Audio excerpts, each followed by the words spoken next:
Film के शुरू में बताया जाता है कि पृथ्वी पर सिंक होल्स यानी गड्ढों से कई मॉन्स्टर्स निकल आए। उनके आने से 1 महीने में ही दुनिया की 95% आबादी खत्म हो गई। गोली, बारूद या बम से भी उनका कुछ नहीं बिगड़ता। उनसे बचने का बस एक तरीका है ऊंचाई, क्योंकि ये मॉन्स्टर्स 8000 फीट से ऊपर नहीं जा सकते थे। अब इस प्रकोप के 3 साल बाद हम एक छोटे बच्चे हंटर को देखते हैं।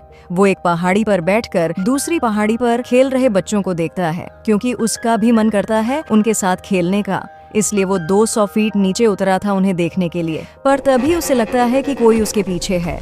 वो वापस ऊपर की तरफ भागता है। हम देखते हैं कि उसका शक सही था, एक बड़ा मॉन्स्टर उसके पीछे था। हंटर ने लगभग हार मान ली थी, पर फिर देखता है कि मॉन्स्टर वापस चला गया। उसकी जान बच जाती है। लेकिन अजीब बात ये थी कि मॉन्स्टर 8000 फीट की लाइन पार नहीं कर पाया। खैर, इसके बाद वो अपने लॉस्ट गल्च रिफ्यूजी में जाता है, जो 8400 फीट की ऊंचाई पर मौजूद है। यहाँ हम उसके पिता विल को देखते हैं। जैसे ही उसे पता चलता है कि हंटर लाइन क्रॉस करके नीचे गया था, उसे बहुत चिंता होती है। वो हंटर को समझाता है कि उसे अस्थमा है, बल्कि रात को उसे ऑक्सीजन की जरूरत पड़ती है। अगर भागते वक्त उसके लंग्स स्क्वीज हो जाते तो वो क्या करता। हंटर माफी मांगता है और कहता है कि वो बस दूसरे लोगों से मिलना चाहता था। इस बस्ती में केवल 193 लोग ही रहते थे, इसलिए सभी लोगों ने अपनी जिम्मेदारियां बांट रखी थीं। विल और उसकी दोस्त कैटी शिकार करते थे और जंगल से खाना लाकर कई परिवारों का पेट पालते थे। विल कैटी को हंटर की करतूतों के बारे में बताता है।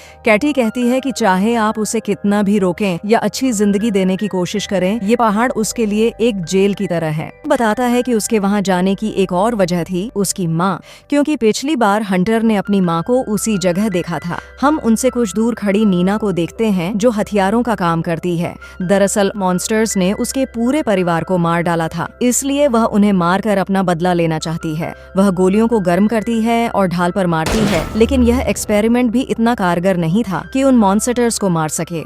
अब शाम हो जाती है। विल शेविंग कर रहा होता है, तभी उसे आवाजें आती है। वो देखता है कि नीना अभी भी उन गोलियों का इस्तेमाल बंद नहीं कर रही थी। फिर रात में विल हंटर के पास जाता है। उसकी ऑक्सीजन खत्म हो गई थी, इसलिए हंटर उसका फिल्टर बदलता है, लेकिन उसे पता चलता है कि ये फिल्टर आखिरी था और उसके लिए उसे नीचे वीरान शहर में जाना होगा, क्योंकि अगर ये फिल्टर भी खत्म हो गया तो वो हंटर को खो देगा। विल हॉस्पिटल जाने के लिए नक्शा देखता है ताकि वह जाने के लिए सेफ रास्ता ढूंढ सके। अगली सुबह विल वहां जाने का फैसला करता है, लेकिन आज उसके बेटे का जन्मदिन था। वह अपना कुछ मीट किराने की दुकान में बेचता है और मैक एंड चीज का एक पैकेट खरीदता है, क्योंकि उसके बेटे को मैक एंड चीज बहुत पसंद था।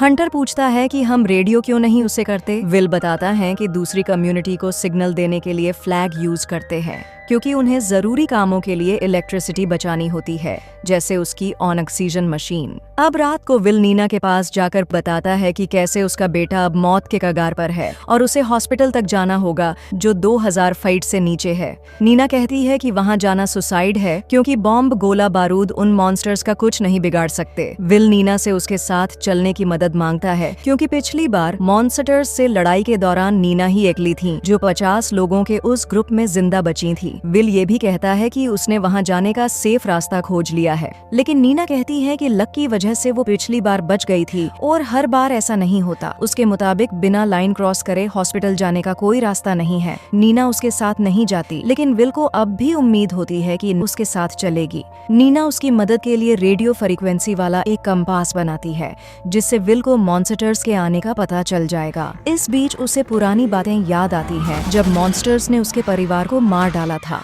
वो यही बात सोचकर विल के साथ जाने का फैसला करती है।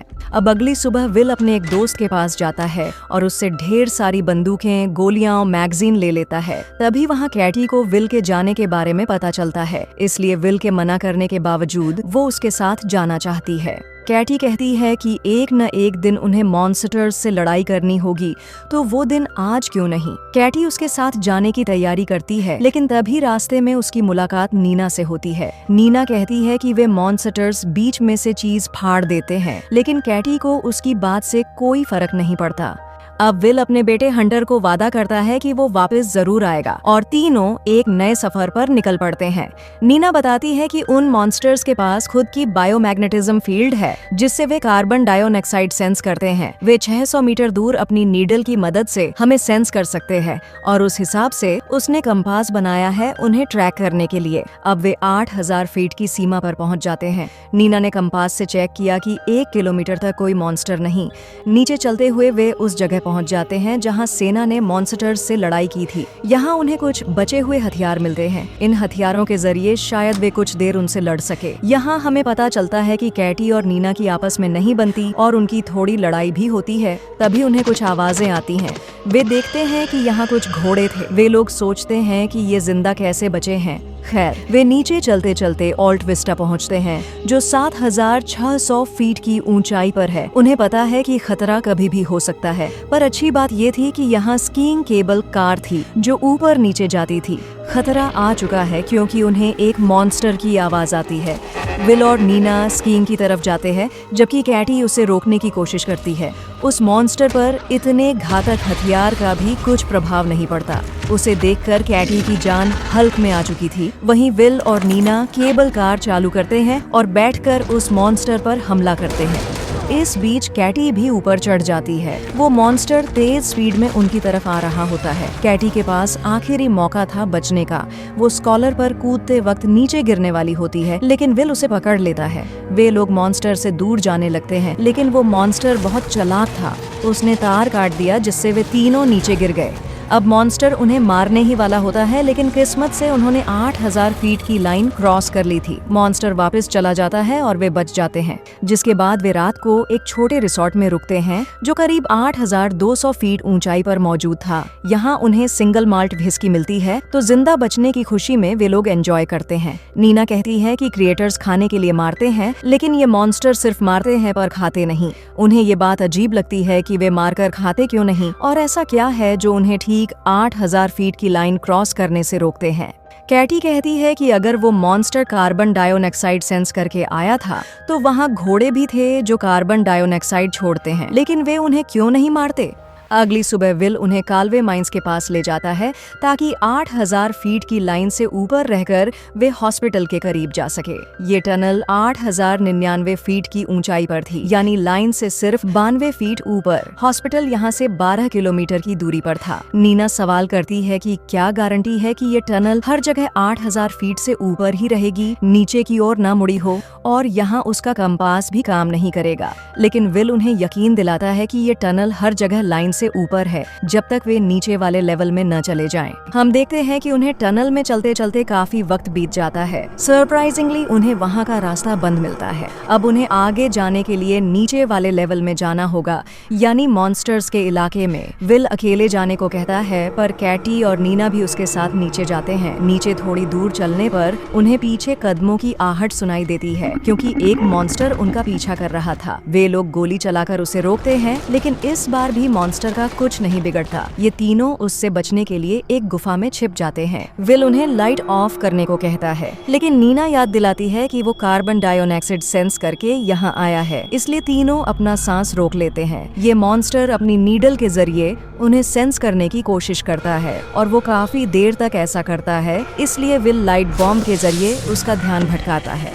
लकीली रोशनी में उन्हें बाहर निकालने का रास्ता मिल जाता है। कैटी खुशी में वहाँ से बाहर निकलती है लेकिन उसे ये नहीं पता था कि ये रास्ता वापस उसी टनल में ले जाएगा जहाँ मॉन्स्टर खड़ा था। मॉन्स्टर उसे खींचकर अपने साथ ले जाता है। कैटी और विल समझ जाते हैं कि मॉन्स्टर ने उसको मार डाला होगा। इससे पहले वो मॉन्स्टर दोबारा आए, वे दोनों बचकर उसी रास्ते से वापस चले जाते हैं। उन्हें कैटी के मरने का बहुत दुख होता है लेकिन वे अब कुछ कर भी नहीं सकते थे। इसके बाद वे रिस्क लेकर जमीन के रास्ते से आगे बढ़ते हैं। उन्हें वहाँ जानवर और पक्षी दिखते हैं जो मॉन्स्टर्स के होते हुए अब भी जिंदा थे। ये देखकर उन्हें पक्का यकीन हो जाता है कि किसी ने मॉन्स्टर्स को इंसानों को मारने के लिए ट्रेन किया है। आगे चलकर ये दोनों 8000 फीट की लाइन से ऊपर एक घर ढूंढ लेते हैं रात को रुकने के लिए।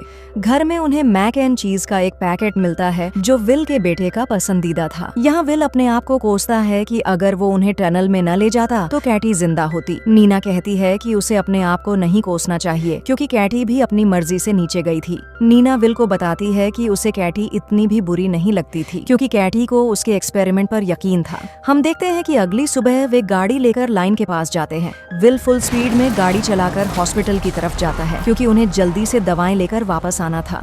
वे सीधे बोल्डर हॉस्पिटल पहुंचते हैं। वहां पहुंचकर उसे पता चलता है कि मॉन्स्टर्स ने यहाँ भी हमला किया था। पूरा हॉस्पिटल तबाह हो चुका था। पूरे हॉस्पिटल में आधे घंटे की खोज के बाद स्टॉक रूम में आखिरकार विल को ऑक्सीजन फिल्टर मिल जाते हैं। उन्हें पता है कि आसपास मॉन्स्टर आ चुका है और वापस आते वक्त एक मॉन्स्टर उन पर दीवार में से हमला करता है। जैसे तैसे बचते बचाते वे गोलियां चलाते हैं और भागने की कोशिश करते हैं। आखिरकार मॉन्स्टर दीवार पर अपने डंक से विल को जकड़ लेता है। तभी नीना उस पर कुल्हाड़ी का कई बार वार करती है जिससे विल बच जाता है। आगे जाकर विल उसे रोकने के लिए पोजीशन लेता है जबकि वो नीना को भाग जाने को कहता है। मॉन्स्टर उसकी तरफ हमला करने ही वाला था। तभी विल गोली उन ऑक्सीजन सिलेंडर पर चलाता है जो उसने देखे थे। एक तेज धमाका होता है और वह मॉन्स्टर मरकर नीचे गिर जाता है। नीना भी वहीं होती है, वह भागी नहीं थी। वे लोग चेक करते हैं कि वह मॉन्स्टर मरा है या नहीं। खैर उन्हें जल्दी से जल्दी वापस जाना होगा, लेकिन नीना कहती है कि उन्हें पहले लैबोरेटरी जाना होगा ताकि वह कुछ केमिकल से एक्सपेरिमेंट कर घातक हथियार बना सके। लेकिन विल उसे मना करता है कि दुनिया को बचाना उनका काम नहीं है। नीना उसे समझाती है कि दवाई खत्म होने के बाद उसे फिर उन मॉन्स्टर्स का सामना करना पड़ेगा। वे हमेशा उन पहाड़ों में कैद नहीं रह सकते। हम देखते हैं कि ये मॉन्स्टर जाग जाता है। ज्यादा देर यहाँ पर रहना खतरे से खाली नहीं है, इसलिए ये लोग गाड़ी में जल्दी लैबोरेटरी की तरफ जाते हैं जो पास में ही थोड़ी ऊंचाई पर थी। यहाँ पहुँचते ही नीना जल्दी से कुछ जरूरी केमिकल्स ढूंढती है। वहीं विल मॉन्स्टर्स पर नजर रखता है।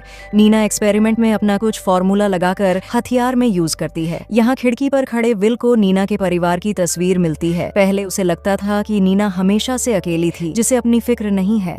नीना उसे अपनी कहानी बताती है कि कैसे मॉन्स्टर्स ने उसके हस्बैंड समेत पूरे परिवार को मार डाला था। इसके बाद वो हथियार ट्राई करती है लेकिन नतीजा अब भी वही होता है। यहाँ एक्सपेरिमेंट के लिए काफी चीजें होती हैं, इसलिए वो यही रहने का फैसला करती है, जबकि वो विल की मर्जी के खिलाफ उसे वापस भेज देती है क्योंकि वहाँ हंटर को दवाई की जरूरत है। विल कार लेकर निकलता है। हम देखते हैं कि वो फुल स्पीड में शहर और जंगल पार करके 8000 फीट की लाइन की तरफ बढ़ता है, लेकिन इस चक्कर में उसका बैलेंस बिगड़कर एक्सीडेंट हो जाता है। वहीं इस तरफ नीना की भी किस्मत ज्यादा अच्छी नहीं होती क्योंकि एक मॉन्स्टर सेंस करके उसके पास आ चुका है। जब विल जागता है तो उसे मॉन्स्टर्स की आवाज आती है जो उसकी तरफ आ रहे हैं। वो पैदल लाइन की तरफ भागता है। वो लाइन के पास बस पहुंचने वाला था, तभी आगे पहले से एक मॉन्स्टर मौजूद था। धीरे धीरे कई मॉन्स्टर्स विल को घेर लेते हैं। उसका मरना पक्का था। तभी एक मॉन्स्टर पर गोली लगती है और एक ही झटके में वो फैट जाता है। गोली मारने वाली कोई और नहीं बल्कि नीना थी। दरअसल उसका एक्सपेरिमेंट कामयाब हो गया था। वह सभी मॉन्स्टर्स को एक एक कर मार डालती है। उन्हें पता चलता है कि ये जीव जिंदा नहीं बल्कि इलेक्ट्रॉनिक हैं, जो सिर्फ इंसानों को मारने के लिए बने हैं। हो सकता है कि इन्हें एलियंस ने भेजा हो। इसके बाद विल हंटर के पास जाता है, उसे गले लगाता है। अब उन्हें पता चल चुका था कि इन मशीनों को कैसे मारना है। ये बात हर जगह फैल जाती है। बचे हुए लोग अपनी गोलियों पर वो केमिकल लगाकर मॉन्स्टर्स से लड़ने के लिए तैयार हो जाते हैं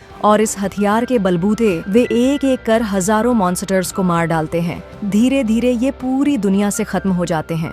लेकिन लास्ट सीन में जब विल और नीना शांतिपूर्ण दुनिया को देख रहे होते हैं, 3 और एलियंस धरती पर आते हैं। यानी उन एलियंस का लेवल 2 आने वाला था इंसानों को खत्म करने के लिए। इसी के साथ मूवी का एंड होता है। तो आपसे इजाजत चाहते हैं, मिलते हैं किसी और वीडियो में। तब तक आप ये 2 वीडियोस देख सकते हैं। धन्यवाद।